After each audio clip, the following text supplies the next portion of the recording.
Hola a todos y bienvenidos a un nuevo episodio de Voice to Voice. Hoy estamos en una edición un poco especial porque, como habréis notado, no está mi compañera Ander Serrano al frente del micrófono. Y quien nos habla soy yo, soy José María Velaz, el director del área digital de Evercom, que llamamos Evolución. Como ya sabéis, en este podcast solemos explorar la innovación dentro del mundo empresarial a través de conversaciones one-to-one con profesionales de referencia. Con ellos hablamos pues, de su trayectoria, de sus aprendizajes y de las tendencias que están transformando todos los sectores. Me hace especial ilusión compartir este episodio con vosotros porque, aunque en estas 4 temporadas hemos hablado en muchas ocasiones de redes sociales, hoy vamos a poner el foco en algo muy concreto, en cómo las marcas y también las instituciones públicas pues, pueden construir conversación, reputación y propósito a través de ellas. Un reto diario al que nos enfrentamos cualquier profesional dentro del marketing digital.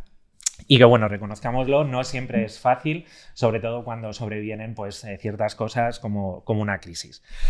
Para hablar de todo esto, teníamos clarísimo a quién invitar.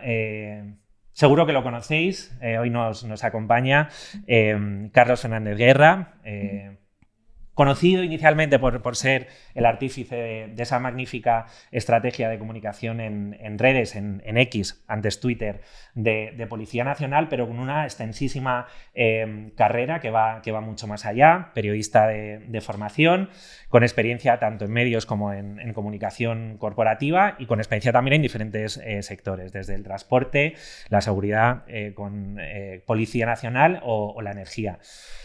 Ahora, director digital y social media en Iberdrola. Bienvenido al podcast Voice to Voice. Muchísimas gracias.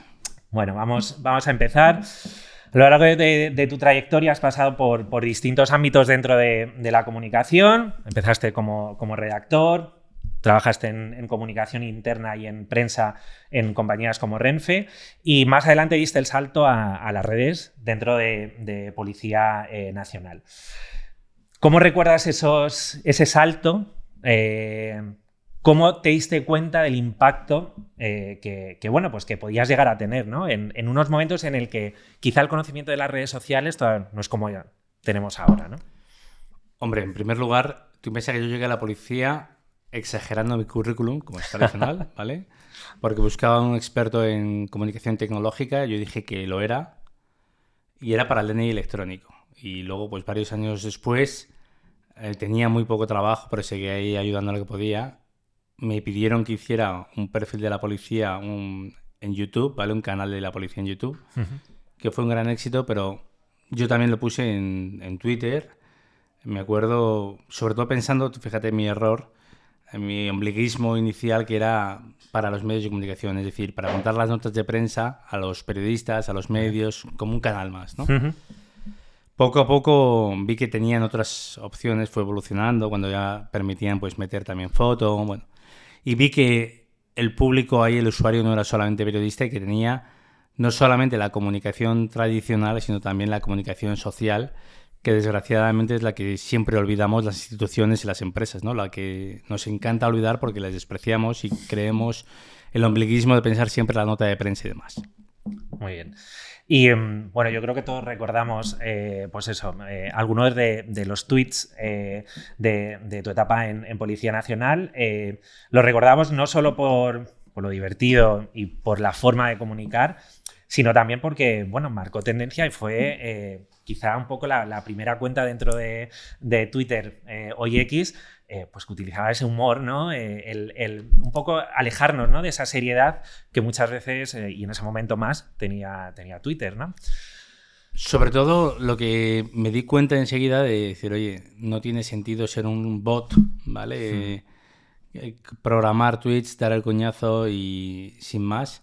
Y es adaptarnos también al contexto. Es decir, un contexto que la policía tiene un contexto que a veces es muy duro, es muy desagradable muchas veces, pero hay otros que no y que por la noche todo el mundo, pues empezaba entonces el fenómeno de la doble pantalla.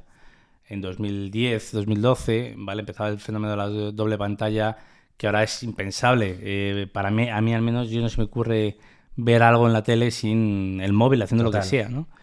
Pero entonces estaba empezando y me di cuenta que, oye, que la gente está comentando y que quiere todo menos que le demos la chapa con nuestra película. Y entonces poco a poco empecé. Yo no hablo tanto de humor, sino de sentido del humor, ¿vale? Ujú. Y sobre todo tenemos la mala costumbre de pensar que los logos hablan y queremos dar la paliza muy formales. Igual tenemos que pensar que es humanizar a la marca y hacer comunicación de personas para personas. Y eso es fundamental. Y saber adaptarnos. Y eso al principio, pues tuve la suerte de que francamente hacía lo que me daba la gana, porque en la policía nadie sabía lo que eran las redes sociales y nadie le prestaba atención, ¿no? Y cuando quisieron darse cuenta ya era muy tarde, ¿vale? Pero mientras, yo soy muy de la tesis de mejor pedir perdón que pedir permiso, ¿vale? Y entonces es cuando poco a poco fui adaptando cada día más. Sobre todo, yo tenía un problema, es que me molestaba. Éramos una cuenta muy útil, le tenía mucho sentido y habíamos avanzado muchísimo, pero no nos miraban. Es decir, la gente de comunicación y marketing, en el fondo es muy clasista y le gusta mucho, porque todo el mundo le encanta decir qué guay es Nike, ¿vale? Porque Nike es genial, porque no sé qué, no sé cuántos, Netflix y demás, pero a la policía que le den. Ya. Y entonces dije, vamos a subir el tono un poquito, ¿no? Y fíjate, el 1 de enero de 2013 decidí poner, oye, ayer probablemente lo diste todo, se te fue la mano, y como tú sales bien has subido la foto, pero tu compañero sale con foto, con los ojos vidriosos, anda, bórrala, ¿no? Y ahí empezó todo el mundo, se sentía identificada con esas situaciones, toda la gente, ¿no? Te sientes identificado con esas situaciones y te das cuenta de que la policía sabe perfectamente de qué está hablando, ¿no? En vez de estar hablando de la ley y de dar la chapa, sino del buen uso de las tecnologías, del uso inteligente, ¿no? De la seguridad real, en vez de hablar de yo mimé conmigo y de las operaciones policiales que nadie me ha preguntado y que solamente interesaban a los policías y a los delincuentes. Al final, a mí, oye, que detengan a la gente, pues muy bien, un pin para ti, ¿no? Esto es así. Ya. Y has hablado de este tuit de un 1 de enero. ¿Recuerdas algún otro tuit o que dijeras, oye, aquí hubo un punto de inflexión, fue un gran éxito? Un mes después, La Vanguardia, la sección cultural de La Vanguardia, sacó un tuit de la policía, obviamente lo escribí yo, sobre los hipsters. Y la gente enloqueció. La policía habla de los hipsters, el mundo se va a la mierda, ¿no? Vinieron a decir.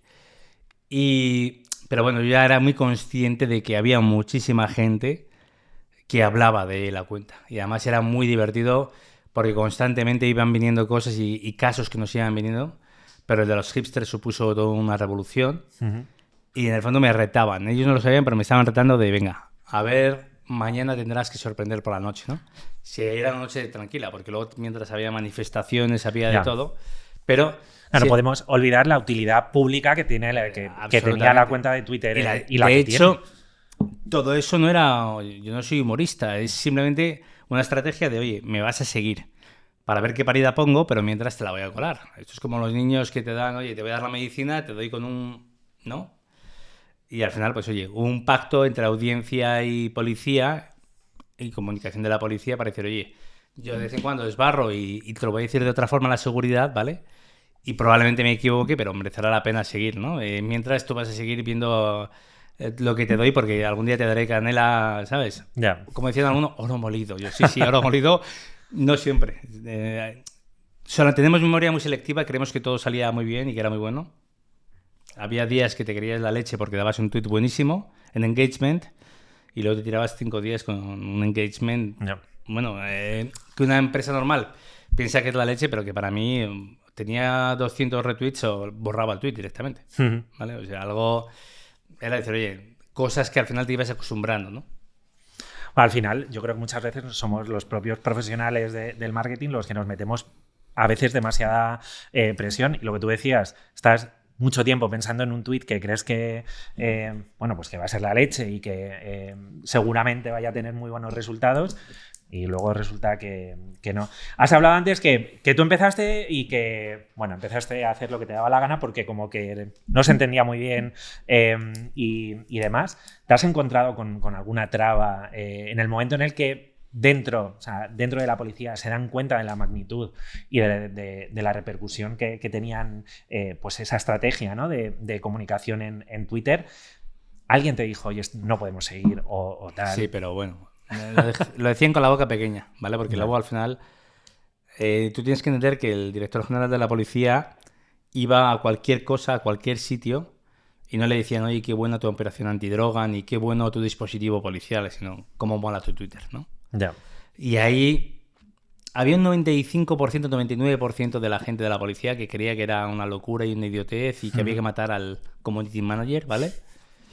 Pero luego unos pocos sabíamos perfectamente la repercusión social que estaba teniendo. Yo porque veía las respuestas, las reacciones, ¿vale? Y era muy consciente de ello. Y luego, pues yo creo que el director, gente de comunicación y demás, ¿no? Fuimos conscientes muy pocos, pero ya te digo, cuando quisieron dar marcha atrás, pero vamos, problemas todos. De hecho, daba miedo, es que daba mucho vértigo, ¿vale? Ya. Algún patinazo tuve que abrió telediarios, cosas muy locas, muy, muy, muy locas, algo exagerado, o sea... porque al final, claro, es como... Yo siempre decía, esa comunicación es imposible no equivocarse o no arriesgar, ¿no? En una comunicación en la cual estábamos solos, de hecho, el resto de cuerpos policiales no tenía presencia en redes sociales, instituciones casi ninguna, y además era un momento en el cual era hasta muy divertido. En el sector había muchos que polemizaban y decían que les parecía fatal, y una polémica muy artificial, yo me reía mucho, ¿no? Y luego la siguiente fase fue la contraria, que fue imitación. Total. Y todo el mundo imitación, y yo, pues me molaba más la polémica de qué desastre, qué sinvergüenza, hay que matar al community manager y le tienen que echar. Era más divertido que luego me preguntaban, oye, ¿qué llevas? 15 cuentas. Yo sí. O sea, no tengo vida para llevar una como para llevar 15, ¿no? Ya. Empresas, marcas de todo tipo, instituciones, bueno, alguna institución también, ¿no? Pero pocas. Pero al final te das cuenta que tenía una lógica, un sentido, y eran los momentos totalmente distintos, ¿no? Ya no era tan absolutamente asentado como son ahora mismo las redes sociales, por supuesto. Uh-huh. Y bueno, dentro, además de esa nueva forma de comunicar, ese nuevo tono en la comunicación en Twitter, también pusiste de moda algo que fue el que el community fuera una persona y que firmara algunos de los contenidos. ¿Con qué objetivo, qué pensaste? A mí me parece una brillantez el que la gente sepa que, oye, que no son máquinas, ¿no? Los que estamos detrás. Eso por un lado, humanizar. Creí que había inventado algo y obviamente no había inventado. Tú llamas a una telco y te dice, le atiende Pepito, que no se llama Pepito, que es mentira. Pero también, sobre todo, para eximir de responsabilidad a la policía. Es decir, porque a los medios les encanta decir, la policía dice, a ver, la policía no. El tonto que está desde la policía, ¿vale? Que es muy importante. Porque nos encanta a todo el mundo pues darle más... Y fue precisamente para frenar, para decir, oye, no es la policía, sino, bueno, desde el perfil de la policía, soy community manager. Se llama Carlos y ya está, ¿vale? Es decir, si vas a poner a parir a alguien, ponle a él, ¿no? Internamente, para que también internamente, oye, relajaos, en los foros policiales me ponían a parir, ¿vale? O sea, algo increíble de... Yeah. Yo me metí un día, vi que lo que me imaginaba y no me volví a meter, pero todos mis compañeros me decían, te van a matar un día... Y yo me relajaba, pero luego también externamente, oye, no es la policía ni pensemos que es un comunicado oficial, sino simplemente desde la policía en redes sociales se hace una serie de contenidos, una serie de cuestiones, una estrategia, con community managers que se llamaban entonces, ¿vale? Ahora no hay ni comunidades ni managers, ¿vale? Entonces es totalmente distinto, pero era algo de decir, oye, pues mira, para que sepas directamente que es firma Carlos. C. algún día, ¿vale? Uh-huh. Y luego si también pedía a la gente que hacía atención al ciudadano en Facebook y demás que firmaran. El problema es que firmaban con un número, que era lo menos personal que yo pensaba. Yo digo, por favor, firmad con un nombre para que sepamos incluso quién da la responsabilidad de quién da esta respuesta. Sí, la trazabilidad, ¿no? Efectivamente. Y este tipo de cosas nos pasaba constantemente. Pero yo creo muy importante el humanizar, el dar personas a personas... Y el querer pensar, oye, los logos no hablan y seamos conscientes y no pasa nada. Tú vas a una tienda y ves a una persona, no ves a un robot, ¿no? Entonces estaba muy lejos de hablar de los bots, y se ha hablado de los bots de forma muy negativa. Uh-huh. Sepamos hablar ahora de forma muy positiva de las personas. Te estás teniendo, te escucha una persona y se dirige a ti una persona, ¿no? Yo creo que es algo muy positivo a día de hoy. Las personas que antes eran simplemente vídeos... Ahora ya todos sabemos que si sale una persona, cuanto más humano, directo, amateur, como ya natural, es mucho mejor, mucho más creíble. Y yo creo que entonces empezó en esa era también absolutamente, ¿no? Sí, bueno, al final, hoy en día ya las redes sociales es otro canal de atención al cliente y eso, lo que tú dices, el poder tratar con una persona, ya no solamente en el contenido que uno publica, pero saber que hay detrás, pues eso, personas, a la gente creo que les acerca mucho más a una institución, a una marca o con quien esté. Había muchísima gente, recibía pues miles de menciones, ¿sí? O sea, la policía es una marca que tú no puedes seguir en el timeline policía porque te pueden salir, al ser un naming que es para todo el mundo, igual eran 50 veces al minuto le mencionaban a policía, pero @ policía, pues 4 al minuto, 5 a lo mejor. Y bueno, mucha gente iba hablando, ¿no? Y sabía sobre que estaba hablando con una persona, pues por la tarde, por la noche. Yo procuraba ir viendo poco a poco. Muchas veces eran comentarios irrelevantes, casi siempre, ¿no? Pero luego también había cosas interesantes y las menciones me ayudaban mucho pues para mantener un diálogo, conversaciones. La conversación pública, que yo creo que a las marcas les ha incomodado siempre muchísimo, prefiriendo una conversación privada. La obsesión de muchas marcas de sacarte inmediatamente de la conversación pública y llevarte al correo y todo lo posible.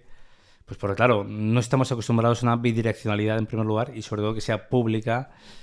Nos sentimos muy incómodos, ¿no? Pero tenemos que asumir el escenario y jugar ese partido y no aspirar a lo contrario. Con esto de la bidireccionalidad, voy a saltar un poco el guión. ¿Crees que se ha perdido? ¿Crees que las redes sociales antes eran mucho más bidireccional? Absolutamente. Y ahora es un medio es como ver, pues a lo mejor en las estrategias de marca, que personalmente no sé si a ti te gustarán, a mí no, que utilizan las redes como otro soporte publicitario más. Esa parte de diálogo, de conocer a tus seguidores, se ha perdido un poco. Se ha perdido todo. Es decir, ya no son sociales, son plataformas de contenido, pero es que también hay un problema, es que las propias plataformas son las que han renunciado a decir, oye, que no vas a seguir a tus amigos, sino que vas a recibir 2.000 millones de impactos publicitarios y luego de marcas que se cuelan con el contenido, ¿no? Y es algo que tenemos que asumir. Las plataformas son las primeras que han decidido que se acabó lo social. Nosotros también hemos decidido que se acabó lo social. Y había redes que eran muy sociales como Facebook y que utilizan ahora pues los señores muy mayores, ¿vale? Gente muy mayor y poco más. Instagram se utiliza de forma privada muchísimo de forma social, pero tenemos que asumir que la parte de conversación pública y de real, de amistad o de grupo es muy, muy inferior. Yo quiero pensar que hay algo más de eso en LinkedIn, ¿vale? Y decir, oye, pues en LinkedIn estamos todos más o menos conectados, se supone, pero el problema es que LinkedIn tiene la maldita tendencia, el maldito deseo de ser otra más como TikTok y como todas las demás. Es decir, es social a su pesar. Yeah. Relacionado con esto, cuando empiezas a dar la cara, pasaste pues de estar detrás del Twitter de la policía, aunque firmaras con tu nombre y diste esa cara. Yo creo que mucha gente esperaba que, pues no sé, que fueras un adolescente tuiteando en pijama desde la cama. Era cierto, ¿eh? En pijama era cierto. Bueno, pero eso, con piercing y demás, ¿qué pasó? Hombre, yo llegaba a los eventos, yo tuve, pues igual en algún año tuve 150 o 200 eventos a los que iba. Y salía yo y además los sinvergüenzas ponían en Twitter quién es este viejo. Y yo le respondía, viejo, tu PM, desde el perfil de la policía, porque claro, se creían que yo no lo veía, porque se esperaban ver a un chaval de 18, 20 años. Y luego también muchas veces el meme del señor Barnes vestido de chaval y demás, me lo han dicho. Me dijeron desde el principio que yo daba mucho cringe, como dicen ahora, sí. ¿Sabes? El típico del colegui, el padre patético, y me reconozco que soy así muchas veces, porque me intentaba aprender términos, pues claro, todos los días me tenía que aprender el bro de ahora, pues me lo tenía que aprender de todas formas y yo no sabía cómo dar el cante y acercarme, ¿no? Y eran las dos cosas a la vez. Pero claro, muchas veces patinaba eres patético. Llegué a emplear palabras como buga y la gente decía, chaval, a ver, ¿de dónde han sacado a este viejo? Yeah. Que buga es de los 80. Ahora sería un OK boomer, ¿no? Absolutamente. Mega boomer. Absolutamente, lo tengo asumido. O sea, que el edadismo existe y más en este... El edadismo existe de forma salvaje y absurda. Es decir, más que nada porque ahora mismo yo creo que necesitamos precisamente gente muy vieja, ¿vale? Para entender también a los viejos y para conectar con los viejos. Viejo soy yo, ¿vale? Es decir, conectar con todo tipo de públicos. igual que necesitamos a los jóvenes también, ¿vale? Porque no podemos dar la espalda, tiene que haber una diversidad real de género, sí, en primer lugar, pues porque el algoritmo es totalmente distinto de tío a tía, por ejemplo, para saber, ¿no? Pero yo creo también el algoritmo de decir, oye, ¿qué está pensando? ¿Qué interesa a la gente joven y qué interesa a la gente mayor? ¿No? Y son cuestiones fundamentales. Y luego la visión muy amplia, yo creo que esa visión amplia, luego también la experiencia la nutre también, ¿no?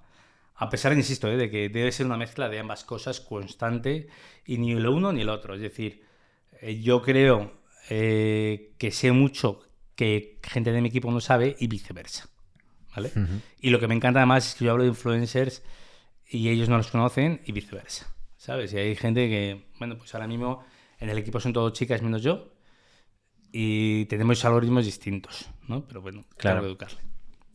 Muy bien. Marcaste tendencia dentro de la policía. No sé si otra de las cuentas, MediaMark, se sumó después o al ver lo que tú hacías con el Twitter de policía, más después. O menos fue después, o sea que se sumaron. Fue después y de hecho le respondí y él estaba todos los días buscándome, provocándome, todos los días. Uh-huh. Todos los días, porque intentaba. Y un día fui a Sevilla, era el día de violencia de género, tenía una charla y estaba paseando por la tarde en Sevilla y le decidí responderle y además digo, hasta que no tenga 2000 retweets no lo borro. Se lió la de Dios, porque además le respondí, él estaba no sé qué, él opinaba de todo, de los, bueno, sí, los perros y qué pasa con los toros y no sé qué. Obviamente me estaba provocando y ese día decidí yo entrar al trapo porque yo sabía de sobra. Digo, oye, este quiere vidilla, yo se la voy a dar, bueno, pues vamos a entrar un poquillo al trapo. Y obviamente, sí, lió la de Dios, pero también en el fondo era, pues... El único problema es que luego el jefe se enteraba, al final volaban esos links. Claro. Eran artículos muy, muy virales, los que se hacían sobre las polémicas de la policía. Uh-huh. Eran súper virales y llegaban todos al jefe. Pero, claro, eran estrategias que estaban muy medidas de, oye, la notoriedad, ¿no? Y hay gente que necesita mucha notoriedad. O sea, todos necesitamos notoriedad a día de hoy, ¿no? Pero entonces era al principio, MediaMark llegó tarde, se lo llevaba a una agencia, se lo llevaba a un chico que además sé quién es, luego se fue y demás. Tenemos pendiente de tomarnos un café él y yo para echarnos unas risas, ¿no? Pero el enfrentamiento, pues ganábamos los dos, pero era un enfrentamiento absolutamente vacuo. Yeah. Simplemente que descolocaba de, coño, que esto ha respondido a la policía, ¿sabes? Y obviamente respondía desde la policía. Respondía un tal Carlos desde la policía al de MediaMark. Uh-huh. Y bueno, ese fenómeno, ¿no? que empezaba, que marcasteis tendencia, pues luego fue muy imitado, ¿no? Bueno, yo me vi a la cabeza de la cuenta de KFC, por ejemplo, que se sumó un poco a ese tono irónico. Absolutamente. Le llaman el shitposting y demás. Shitpost. Sí. Pero ¿qué ocurre? Yo lo entiendo y sobre todo tenía mucho sentido, siendo KFC, colarse entre las dos grandes y yo creo que lo ha conseguido en el imaginario, sobre todo para llegar a los jóvenes, o sea, con mucho menos presupuesto. Yo creo que era muy importante y creo que tenía mucho a decir, oye, necesitas notoriedad. Para competir con las otras dos gigantes de la hamburguesa necesitas mucha notoriedad. Yeah. Y no pasa nada si te equivocas. Y absolutamente lo han hecho. De acuerdo, no hablan casi nada de su producto, es que no hace falta. Simplemente con estar en el imaginario popular es como el patrocinio, ¿no? Lo entiendo absolutamente. Y bueno, pues tu etapa en Policía Nacional llegó a su fin y... Costó dejarlo, ¿eh? Esto es como... Sí, ¿no? Sí, a veces es como un hijo... Yo lo creé en 2009, en marzo de 2009 creé el perfil y en septiembre de 2015 pegó el cambio. Uh-huh. Y cuando llegas a Iberdrola, ¿cuál es el reto que te proponen? ¿Por qué te buscan? Porque Iberdrola... Porque Ignacio Sánchez Galán es el presidente y es una persona con una grandísima visión, ¿vale? Grandísima visión en innovación y en lo social. Uh-huh. Y es el presidente y él dice, oye, tenemos que ponernos las pilas, tenemos que seguir evolucionando, no solamente en la energía, no solamente en las renovables, sino también evolucionar con la sociedad. El mundo está cambiando, la comunicación está cambiando y me dio total libertad, pero simplemente luego me pone las pilas. Es decir, es una persona que muy autoexigente consigo mismo y también con todos los demás de, oye, sepamos estar a la altura, ¿no? Uh-huh. Y al principio además me dio tiempo y me dijo, oye, haz una estrategia acorde con... Y la verdad es que el proyecto era maravilloso. Una multinacional, líder mundial en energías renovables, bueno, referente en todo. Y la verdad es que es una empresa en la que tuve suerte de... Yo recibí muchísimas ofertas entonces, muchísimos proyectos, muchísimas propuestas de crear agencia, muchísimos temas, pero el que me dio un proyecto más sólido y más, no solamente potente, sino atractivo, sobre todo de futuro, era, como el tiempo ha demostrado, era este. Y la verdad es que creo que no me he equivocado porque ya te digo, he vivido una década increíble de potente, de positiva, de aprendizajes, de evolución, ¿no? Y luego en el fondo, pues hombre, era un sector, yo siempre he estado vinculado a sectores muy cercanos a lo público, muy cercanos. Cuando digo a lo público es al servicio esencial, al servicio público, ¿vale? Al servicio masivo. Rara vez he hecho cosas para una B2B, ¿vale? De forma muy puntual o para algo muy pequeño, pero eso... Iberdrola tiene una masa crítica y además tiene, bueno, una dimensión global increíble. Estamos en 30 países, una cotización superior a los 100.000 millones de euros, o sea, es algo realmente sorprendente el tamaño, ¿no? Y llegar a todo ello y saber plasmar ese tamaño y ese potencial de una empresa y de un proyecto social, plasmarlo también en el ámbito digital, era un reto apasionante y la verdad es que me convenció y yo creo que fue el primero del IBEX también en dar ese paso. A raíz de mi llegada, poco a poco, el resto de empresas han tardado más, han tardado menos, pero han ido viniendo también. Y en 2019, en ese camino de pionero, ¿no? Abristeis TikTok. Claro, hablar ahora de TikTok es como hablar de Twitter. Todo el mundo lo conoce, todo el mundo sabe para lo que es, aunque sigue provocando mucha desconfianza. Tuvimos nosotros hace poco un evento de TikTok y finanzas, ¿no? En cómo se puede meter TikTok dentro de las estrategias de comunicación y dentro del ecosistema digital y de redes en entidades financieras y aseguradoras. Y si hoy en día es complicado muchas veces, en el 2019 no me quiero imaginar, o como era tan temprano, pasa un poco como en la policía bueno... De hecho, lo puse en marcha en 2019, pedí al equipo, vamos a subir un TikTok, no me gustó la reacción y paramos. Y en enero de 2020 a mi móvil ya habían llegado un montón de vídeos vía WhatsApp, pero con la marca de agua de TikTok. Y pedí, pongámonos de nuevo en marcha. En TikTok. Nadie, no estaba absolutamente nadie. Llegó la pandemia, no triunfaba, dije tengamos paciencia. Puse una primera campaña en TikTok el día del Mundial del Medio Ambiente de 2020, no había ni el tato. Sé de gente, muchos que se rieron de Iberdrola, ¿vale? De estos quienes se creen que hacen ahí, ¿no? Pero bueno, me recordaba a la policía, me hacía gracia. Y por supuesto internamente también dijeron, ese chico, ¿dónde coño se cree que está, ¿no? Pero luego tengo que ser coherente y obviamente ni los de dentro ni los del sector me importa la audiencia al final. En septiembre-octubre subimos un vídeo que arrasa y es ahí cuando de repente ya todo el mundo brum, mira, ¿no? En 2021 el resto de las marcas más atrevidas se iban sumando a TikTok. En 2022 las menos atrevidas y las últimas yo creo que han llegado en 2023, ¿vale? A TikTok con todo el ruido y demás.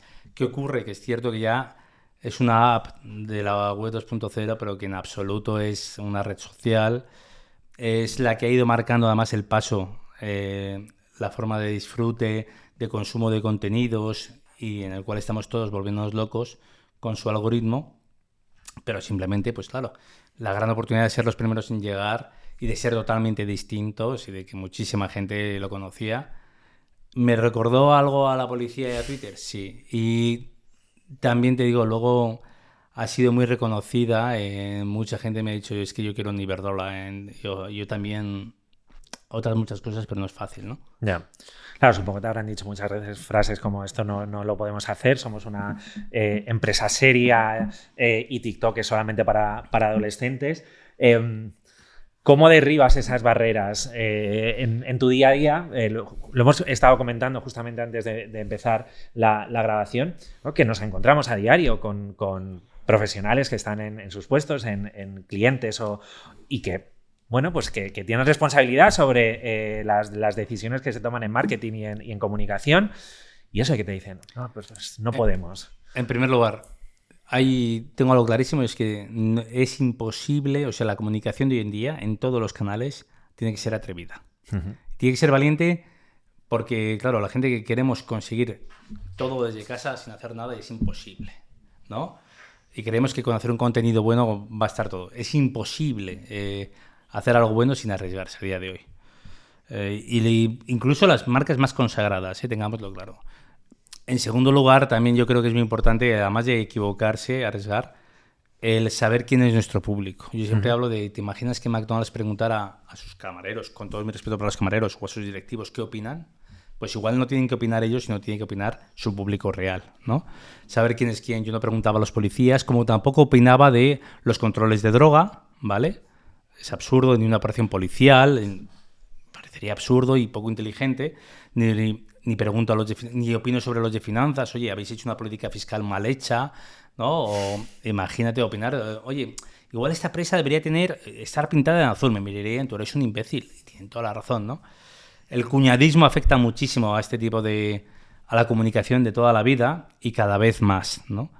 Pero tenemos que entender que ese cuñadismo, la reflexión, yo creo que eso se soluciona con profesionalización, ¿vale? Uh-huh. Es decir, oye, que la hagan profesionales, que se equivoquen profesionales. Pensar siempre en el usuario, que es algo que nos cuesta mucho porque queremos pensar que somos el usuario y es mentira, ¿no? Tener identificado al usuario y tratar de conectar, bueno, de impactar en él, ¿no? Y luego ser generoso y estar dispuesto a equivocarse. Y asumir que si no te equivocas nunca es imposible. O una de dos, o no sabes hacer bien el filtro de autoanalizarte, el diagnóstico, o simplemente es que no has hecho nada, ¿vale? Yo me he equivocado, presumo, entre comillas, de ser la persona que ha hecho más cosas mejorables en comunicación y marketing en España. Y claro, me confundo, hago cosas muy mejorables todos los días, pues porque hago muchas cosas, ¿vale? Bueno, y además procuro que sean distintas y tengo que seguir innovando. Desgraciadamente me encantaría que Twitter siguiera siendo como era hace muchísimo tiempo y YouTube, me encantaría, pero esto evoluciona y yo tengo que evolucionar con ello, me guste o no. Y no puedo vivir de un tweet de éxito o de un TikTok de gran éxito, sino tengo que seguir probando y estar dispuesto, insisto, a arriesgar para conectar, para llegar, para hacer algo distinto, diferente, ¿no? Diferenciarnos en un sector en el cual todo el mundo tiene TikTok, todo el mundo tiene Twitter, todo el mundo tiene redes sociales, todo el mundo hace el date-getting de, venga, vamos a hacer el Día de la Madre, el Día del Medio Ambiente, pues oye, tendrás que ser diferente. Uh-huh. Y tenéis solamente en TikTok más de 300.000 seguidores. ¿El éxito en redes es solamente una cuestión de recursos? Iberdrola supongo que tiene, afortunadamente, buenos recursos. ¿Solamente es eso? Yo soy o sea, y cuando digo yo, es mi equipo, obviamente. Mi equipo es el hermanito pobre de Iberdrola, ¿vale? Porque es el de comunicación / reputación. Y no te crees que es tanto de presupuesto, ¿vale? Tenemos recursos, pero tenemos ganas, ¿vale? Es cierto que tenemos que optimizar porque creo en el always on y no podemos hacer 5 grandes campañas al año y ya está, ¿no? Pero en cambio de decir, oye, no es una cuestión de recursos, sino que es una cuestión de esfuerzo. La creatividad la valoro muchísimo, más ahora que es tan fácil hacer un contenido aburrido, sin pies ni cabeza, con la inteligencia artificial, ¿no?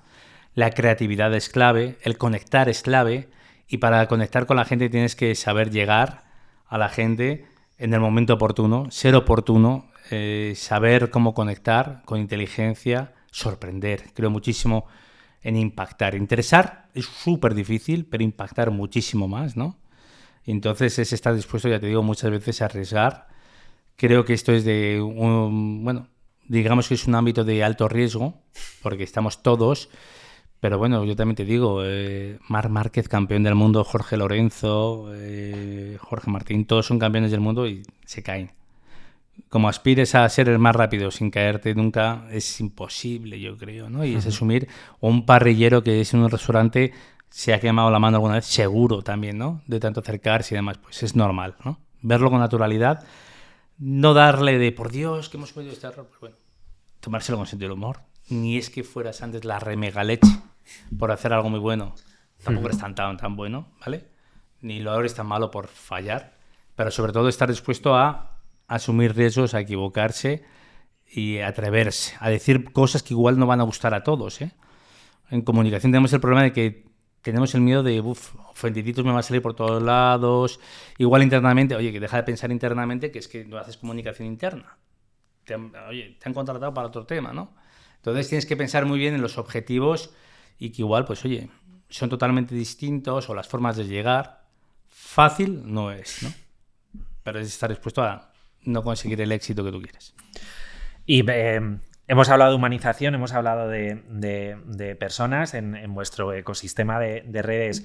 Por cierto, gestionáis pues eso, Instagram, TikTok, X, Facebook. O sea, yo creo que estáis en todas las plataformas más o menos.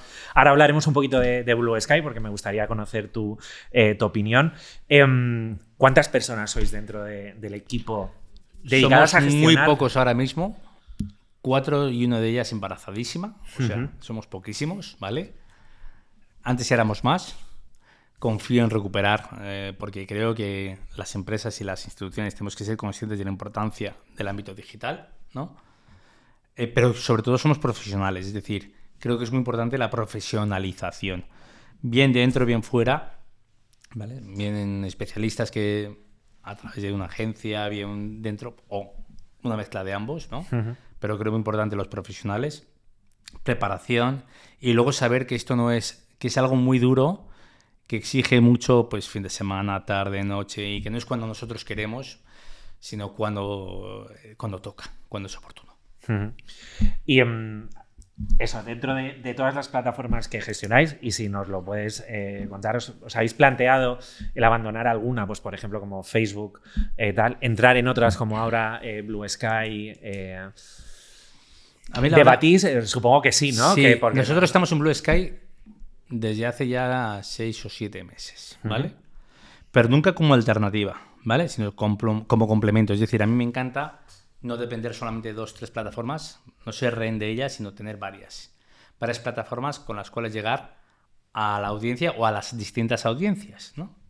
Perseguirlas, en definitiva. Yo en Blue Sky, a título personal, estoy desde noviembre de 2023, ¿vale? Y en Iberola estamos desde octubre o noviembre de 2024. Pero hay un problema con Blue Sky. Al principio éramos 2 pelagatos, ahora hay muchos, pero son todos es una red social con mucha tendencia, ¿vale? Ideológica, con mucho sesgo ideológico. Sí. Y entonces, pues al final, oye, me encantaría seguir, que haya más viralidad. Bueno, yo genial, igual que estoy en Threads, ¿vale? Estamos en Threads, Iberola también estamos, ¿no? Pero en el fondo con cierta calma. Y luego en el resto estamos muy bien. Me gustaría que Facebook fuera más utilizado. Bueno, lo utilizan un público muy importante, no lo olvidemos, ¿vale? Y eso, oye, pues igual hay gente de menores de 30 que ni ha tenido perfil, a lo mejor, ¿vale? Y no pasa nada. Pero tenemos que pensar que todo lo que sea diversificar nos viene muy, muy bien. Estar donde esté la audiencia y donde tenga sentido para nuestra marca, poder conectar con un mensaje y llegar a la gente. Y eso es muy importante. Blue Sky, Threads, cualquier otra en la cual haya una... Yo solamente pido que haya una masa crítica suficiente para que se justifique nuestra presencia. Y no solamente el ser cool, ¿vale? Estamos en Blue Sky, pero, bueno, observadores, con calma. Nosotros hemos pegado varios gatillazos por mi culpa.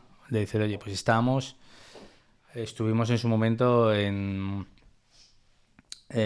cuál hemos estado...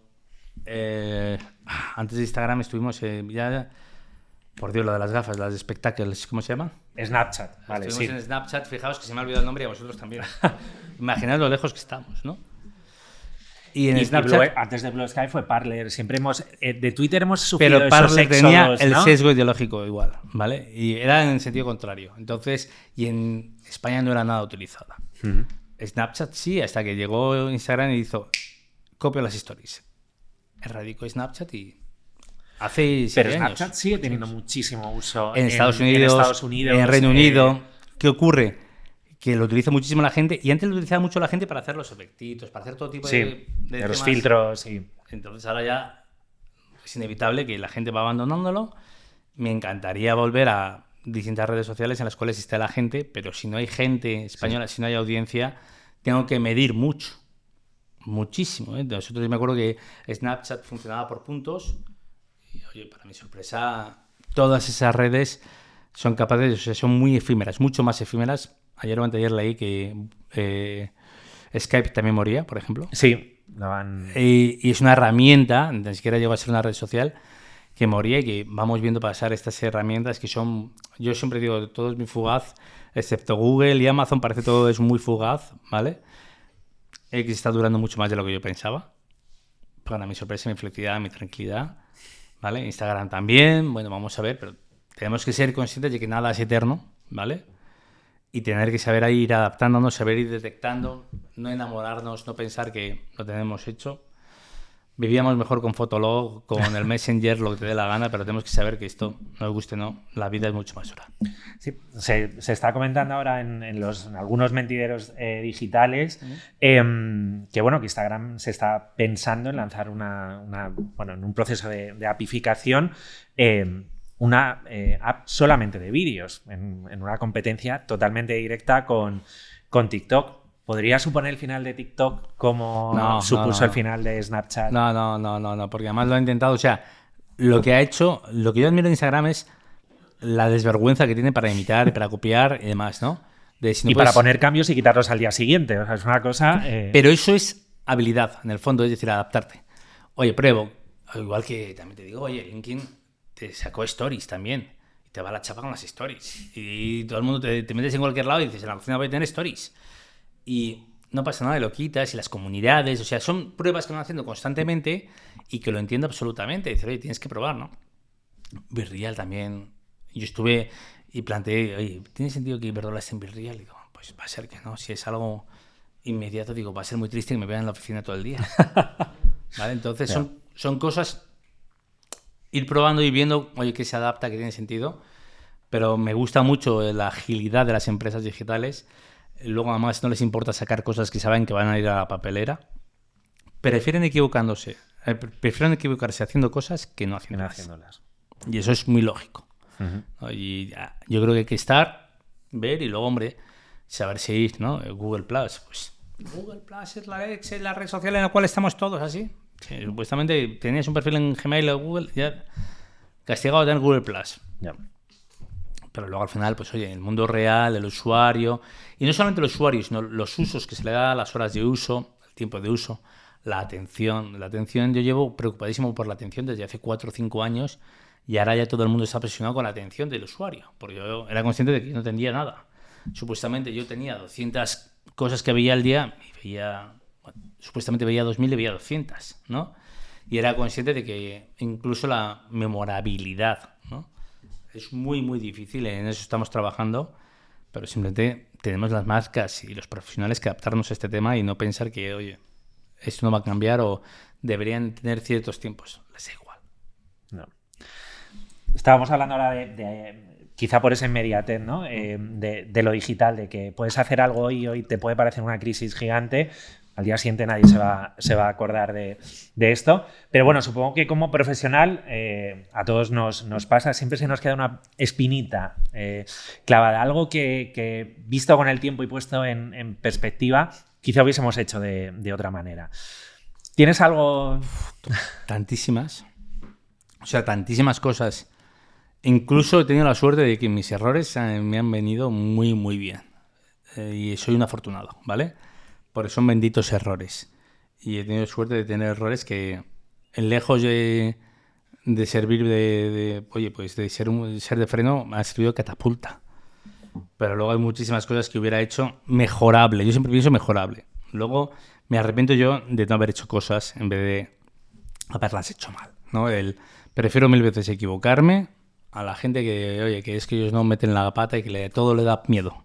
Uh-huh. El miedo, todo, uy, que dices, uy, qué riesgo, uy, no sé qué, que se sientan en una silla de 9 de la mañana a 6 de la tarde y claro, no se equivocan, así yo tampoco. Yeah. Pero que no hacen nada, no aportan valor, no generan conexiones, no. Y eso, nos guste o no, estamos en un mundo en el cual toca mover ficha. Sí, a nosotros como agencia nos pasa que muchas veces tenemos pues dentro de nuestros clientes o de quien toma las decisiones pues es inmovilismo, ¿no? Oye, este tuit tiene que pasar por mí, que soy el responsable de comunicación, pero es que además tiene que pasar por este responsable de tal, y al final acabas perdiendo toda la esencia de la inmediatez, de la espontaneidad, que las redes sociales mucho van de esto, y al final cuando te dan la respuesta, bueno, pues eso, como entiendo que tardarán en un ministerio, tú sabes más de instituciones públicas, pero... Es el desconocimiento, ¿no? El no entender el... No, el problema que hay es que hay mucha gente que necesita justificar su trabajo, punto. En segundo lugar, gente que cree es controladora y que le gusta meterse en todos los fregados sin aportar valor. Y en tercer lugar, para mí, siempre decía, en la policía llegué para un proyecto en el cual estaban involucrados 7 ministerios. Yo era el coordinador de comunicación. Había 4 ministerios directamente involucrados. Y yo siempre saqué la conclusión de... Si quieres cargar de un proyecto, crea un comité, ¿vale? Comisión de festejos, llámale como te dé la gana. Sí. Y de repente se ponen 20 a opinar de una campaña. Oye, que no. Que si gusta a los 20, yo en la policía era muy duro y decía, había tweets que no le preguntaba a nadie, porque si le gustaba a mi jefe, me daba la vuelta y digo, no va a gustar. Si te gusta a ti, no va a gustar a la gente. Y si cogía un cabrío él, pero era verdad. ¿Sabes? Si al final gusta a todo el mundo, al políticamente correcto, al no sé qué, a los que no toman riesgos, y se hace un comité de 10 personas para, obviamente, no tomar riesgos, para no equivocarse. El mayor error es ese. Y luego, gente dice, oye, ¿por qué no dejamos que trabajen? Pues porque yo no voy a opinar de un pleito jurídico ni Iberdrola, ¿sabes? Simplemente poderle dar mi visión, pero, oye, de comunicación, del mismo, ¿no? Dejemos a los de comunicación, al de comunicación, personificar, ¿sabes? Igual que las máquinas es un error absoluto dejar la comunicación en manos de la máquina. Tratar de homogeneizar y de despersonalizar absolutamente la comunicación haciendo un comité va a pasar exactamente lo mismo. No va a gustar. Y dentro de esos miedos, de ese inmovilismo en el que a veces se cae, ese miedo a los haters, ¿no? A esa a una tendencia institucionalizada dentro de redes sociales, especialmente, por ejemplo, de X. ¿Cómo los gestionáis? ¿Cuándo decidís que hay que responder? Como cuando decides que hay que responder o cuando decides, mira, no merece la pena. Pues eso, algún ejemplo que recuerdes, ¿no? Que digas, oye, lo hicimos bien. Yo llevo desde hace muchísimo tiempo en la policía respondía muchísimo más, ¿vale? Pues porque me encantaba, vamos a darle salsilla al hater, al troll. No tiene nada que ver el hater y el troll, pero bueno, venga, vamos a dar salsilla a esto. Yo siempre decía, oye, si la respuesta va a aportar valor, respondo. Si no, no. Pero hay que saber convivir con ello y yo siempre digo que hay un problema el día que no tienes haters. Ese es el problema, ¿sabes? El día que no pasas absolutamente desapercibido es cuando dices, joder, ahí es cuando tengo un problemón de narices. Que luego la gente diga, no me gusta tal cosa, sé de sobra. Estoy acostumbrado a que salgan 200 a opinar. Como te decía, pues oye, los cuñados, todos los cuñados son expertos y es imposible gustar a todos. Y como pretendes gustar a todos va a ser imposible. Y un hater es además inconvencible. Simplemente saber convivir, saber también dimensionar, saber interpretar. Yo creo muy importante saber interpretar, oye, cuál es el estado de la opinión pública, si esto es un problema o es simplemente una anécdota, ¿vale? Y eso yo estoy súper acostumbrado. Y luego tengo la suerte de que mi empresa, sus clientes están todos muy contentos. El 99,99999% súper contento. Entonces no tengo un problema de servicio como tienen otras compañías de teleoperadoras o lo que sea, que son todos los días tienen quejas. Nosotros no. Entonces simplemente mi gran reto es generar reputación, acercarla, mostrar, ¿no? Mostrar toda la realidad de Iberdrola y conectar con las audiencias, pero tengo la suerte de que el cliente no es el que está cabreado normalmente. No. ¿Te ha pasado alguna vez? Porque a mí me ha pasado en alguna ocasión y ahí creo que es uno de los momentos de orgullo, pues trabajando para una conocida marca de maletas, que teníamos un hater muy, muy habitual y eran los propios seguidores de la marca los que salían a defender la marca. Aquello fue, para nosotros fue como abrirnos un poco los ojos y decir, oye, tenemos una comunidad, ahora sí tenemos una comunidad. Entonces sí, y ahora en cambio, es decir, hay menos red social, ¿vale? Pero sí que hay muchísima gente que le encanta ver los comentarios, ¿vale? Entonces, el problema, sobre todo en redes sociales en los cuales son anónimas, ¿no? O sea, potencia el anonimato. Tenemos muchísimo defensor, muchísimo fan y muchísima comunidad en plataformas serias como LinkedIn, LinkedIn tenemos pues 540.000 seguidores, si no recuerdo mal, ¿no? Pero sobre todo es una comunidad que verdaderamente está encantada y enamorada del proyecto de Iberdrola y admira el proyecto Iberdrola. Y luego en el resto también, ¿vale? Es decir, y al final hay debates, sobre todo pues, sobre tecnologías, ¿vale? En favor de las renovables, y mucha gente, bueno, habla y explica, y sobre todo, pues oye, para gente que tiene dudas y demás, ¿no?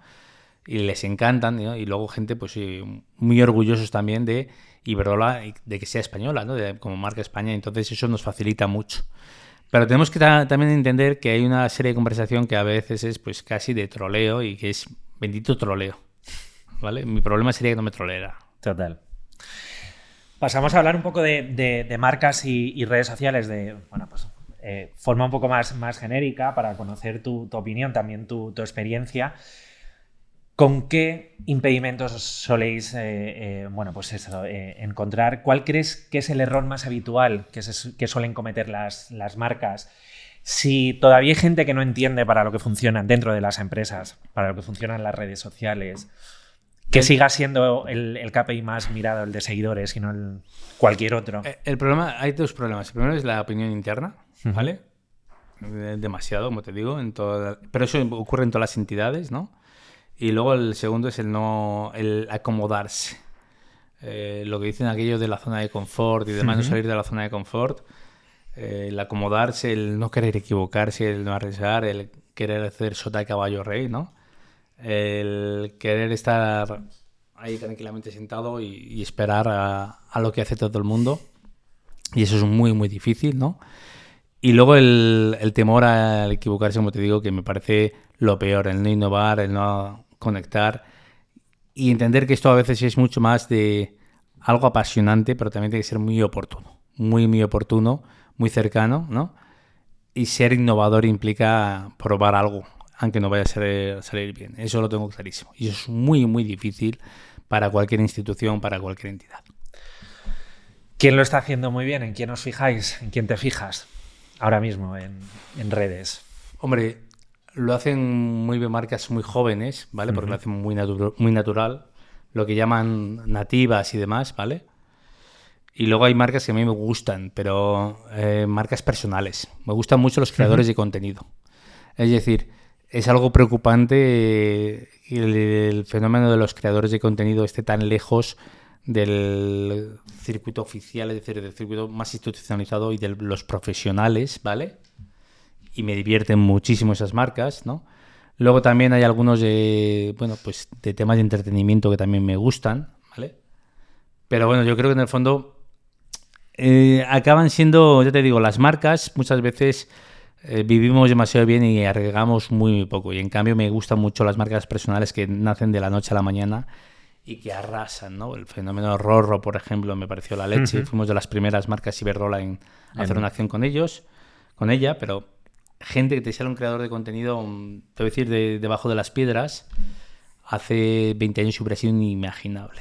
Era Gran Hermano, como ya nos pareció la de Dios, ¿vale? Los neofamosos, y ahora hay multiplicado por 100.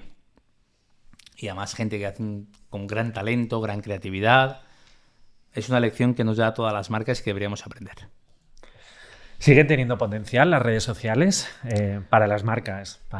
Absolutamente. El problema que hay me preocupa más el otro. Es decir, el resto de canales siguen teniendo potencial porque la audiencia, el uso... Yo, por ejemplo, llevo yendo ya muchísimos años a la playa y no veo un periódico, ¿vale? En la playa.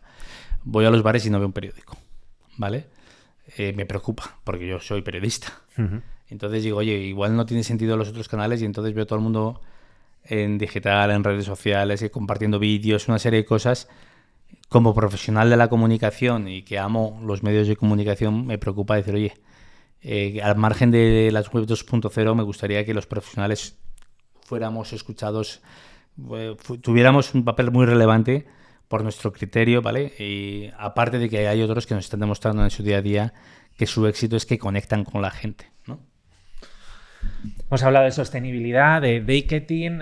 Iberdrola es una empresa preocupada y bueno, que en su negocio y en el futuro, desde luego, están las renovables. ¿Cómo comunicáis para no caer en el greenwashing, por ejemplo? ¿Tiene cabida la comunicación de sostenibilidad? Hemos hecho muchísimo, pero claro, es que soy un sinvergüenza, tengo mucha jeta, porque claro, desde Iberdrola es muy fácil hacer comunicación sostenible. Otra cosa es si lo hiciera desde otra empresa, ¿vale? Hay otras muchas empresas que no son sostenibles y que hablan mucho de sostenibilidad.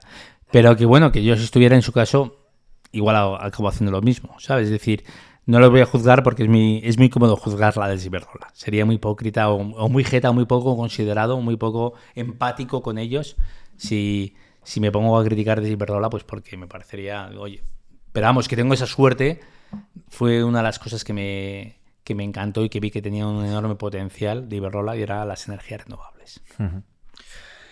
Bueno, ya estamos casi por terminar. Vamos a hacer una ronda de ping-pong rápido. En el mundo digital sufrimos las tendencias, yo creo, más que en cualquier otro... bueno, y que quizás son los culpables, ¿no? En el mundo de la moda, por ejemplo, antes había temporadas, eso ya se ha desdibujado y una tendencia nace hoy y muere mañana. Pues yo te digo una serie de conceptos. El primero me resulta especialmente interesante porque hace unos años, no muchos, parecía que todo iba a girar en torno a él. Entonces, quiero saber lo que pienses realmente. Metaverso. Pequé, pero sabiendo que era pecado, ¿vale? Que es aún peor, ¿vale? El postureo elevado a la enésima potencia de... Para que te des una idea, yo cuando estaba en la policía pensé en sacar una comisaría en Second Life. Y cuando la quise sacar, Second Life se fue a tomar por saco. Por pensarlo demasiado. Y aquí hicimos alguna acción, pero sabiendo perfectamente que estaba enfocado al PR. Metaverso, lo peor de todo es cuando los tecnólogos hablan. Los tecnólogos siempre piensan, vamos a ver cómo hacemos para que todo el mundo gaste muchísimo en tecnología. No piensan nunca en el usuario, piensan siempre en, oye, vamos a ver. Y es lo que cuando se da la espalda al usuario pasa esto, ¿no? Y fue algo muy ridículo, muy gracioso, ¿vale? Pero mientras fuéramos conscientes de ello, no pasa nada. Live shopping. A mí me parece que ha cambiado el mundo absolutamente. Incluso veo comercios, cuando veo a alguien en un comercio, mira algo y está comprobando el precio en otros lados, digo, tenían que tener inhibidores. Es alucinante. Yeah. Ha cambiado totalmente. User-generated content y employee-generated content. Me parece buenísimo si es bueno. Es decir, el problema es que tiene que ser bueno, ¿vale? Natural, cercano, cero engolado, cero artificial, porque yo mime conmigo, no. Y hay cosas que hay gente que hace buenísimo, pero buenísimo contenido y que es entretenido, distinto, diferente, natural, creíble, ¿vale? Hay gente que no. Bueno, lo que está ahora y que llevamos también algo de tiempo, pero que esto yo sí que creo que ha llegado para quedarse en la IA, inteligencia artificial. Sí, pero hay un problema, es como el Photoshop. El Word a mí me salvó la vida porque yo tengo una letruja indecente, ¿vale? Y luego en máquina de escribir estaba todo el día con el Tipex. Soy muy viejo, sí. Pero tú piensas que el Photoshop no es algo estratégico, no es un elemento diferencial que nos va a salvar la vida, sino que lo vamos a usar todos. Y simplemente va a cambiar absolutamente la forma de producir, pero no la forma de consumir. Es más, lo único que va a hacer es nos va a hacer menos creíbles, nos va a diseminar aún más todo. Y simplemente son grandes retos que tenemos todos. Tenemos grandísimos retos porque tenemos el problema de que mucha gente, oye, va a poder hacer y se cree que es muy fácil, ¿no?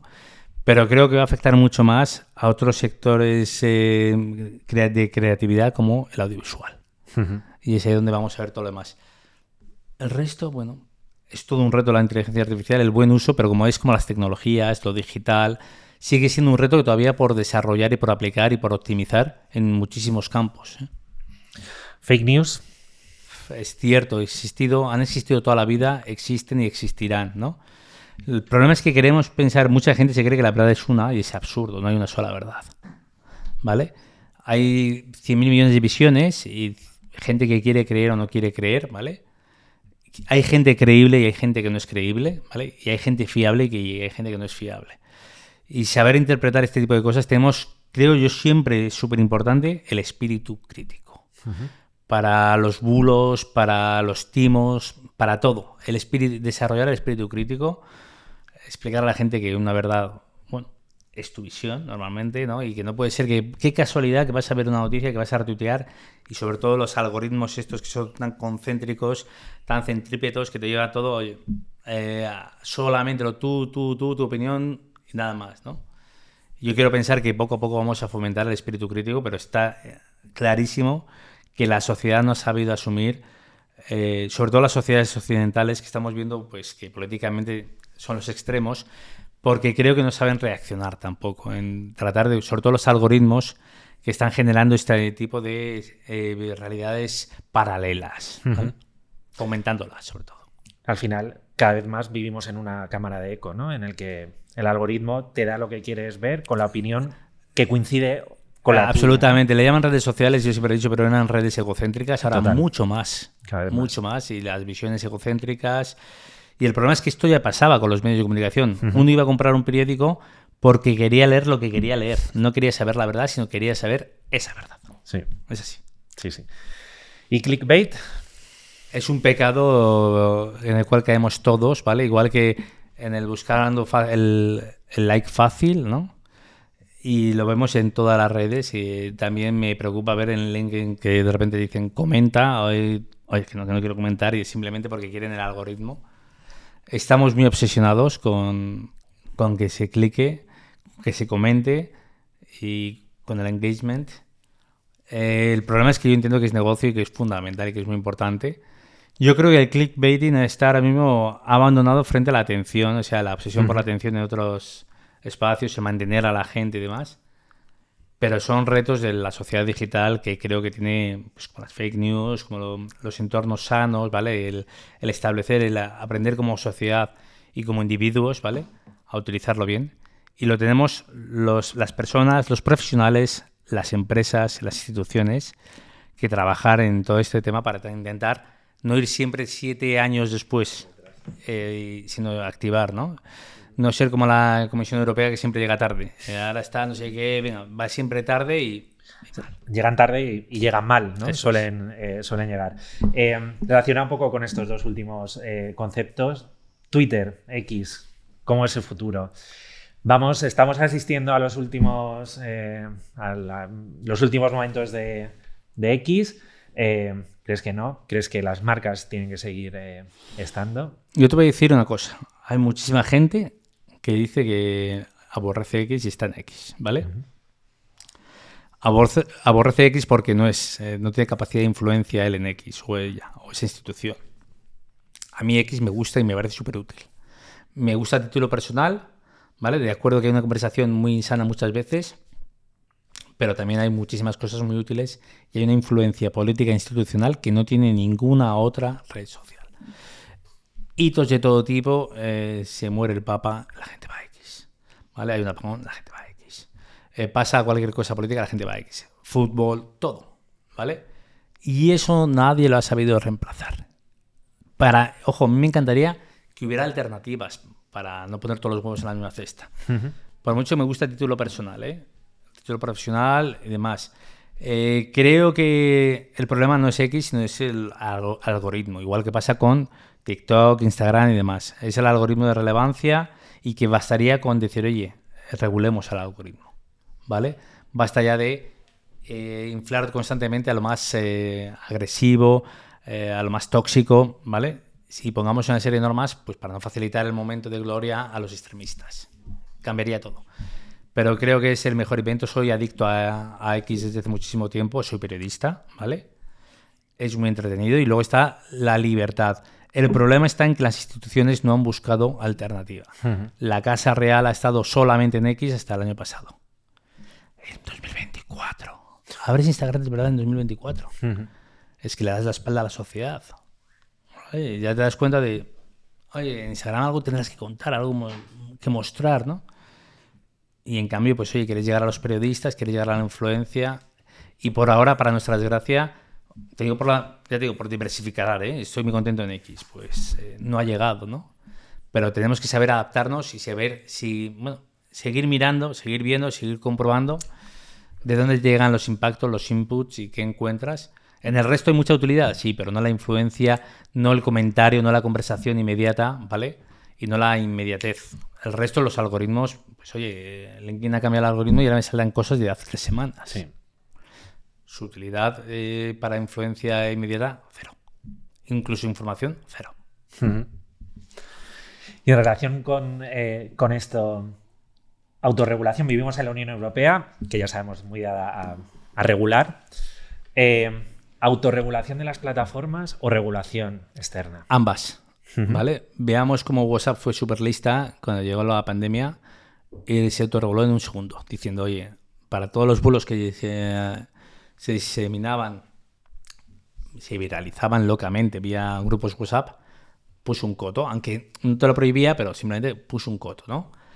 Simplemente, pues, oye, para hacer un poquito más difícil. Creo básico la autorregulación, ¿vale? Y la autorregulación de las plataformas, y también creo que se debería regular como se regulan el resto de medios, de canales. El problema es que yo creo que las instituciones no tienen un público unos profesionales y unos líderes suficientemente jóvenes y pensando en el futuro, ¿vale? Para saber adaptarse inmediatamente, ¿no? Y solamente piensan cuando ya es muy tarde y cuando ya hay consecuencias. Creo que pensar en una sociedad sana y con lo cual lo digital ganemos todos es como el tráfico. El tráfico, oye, hay muchísimos retos, ¿vale? Desde ahorrar gasolina, sostenibilidad, un montón de temas, ¿no? Viabilidad, seguridad vial, todo, ¿no? Y yo creo que en el fondo, pues esto debería ser lo mismo absolutamente y que tenemos que entenderlo y asumirlo y adaptarnos. Pero primero el regulador y sobre todo las plataformas, mucho mejor autorregularse que a que te regulen. Y en esto de la autorregulación, y bueno, yo creo que asistimos a un proceso de demonización últimamente de las redes sociales, especialmente de X. Me encanta que hayas traído el ejemplo de WhatsApp para que se sepa que las plataformas autorregulan.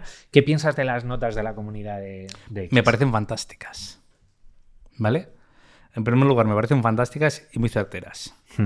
En segundo lugar, me preocupa mucho más la inteligencia artificial cuando hay algunas plataformas de inteligencia artificial que se alían con medios, con los verificadores. O sea, Meta cometió un gravísimo error y es meter a verificadores sesgados. Obviamente, todos hay sesgo. Yo creo que era mucho mejor que Meta hubiera pensado o cualquier otro hubiera pensado un verificador de la FABE, ¿vale? Es decir, oye, no una entidad, sino un colectivo de profesionales, ¿vale? Y en el cual, de distinta procedencia, un colectivo de profesionales dijeran esto sí, esto no, ¿vale? Me encanta que X haya dado notas de comunidad porque a mí muchas veces me es muy útil para saber, oye, esto está sesgado. Es más, creo que hay pocas y que debería haber más, ¿no?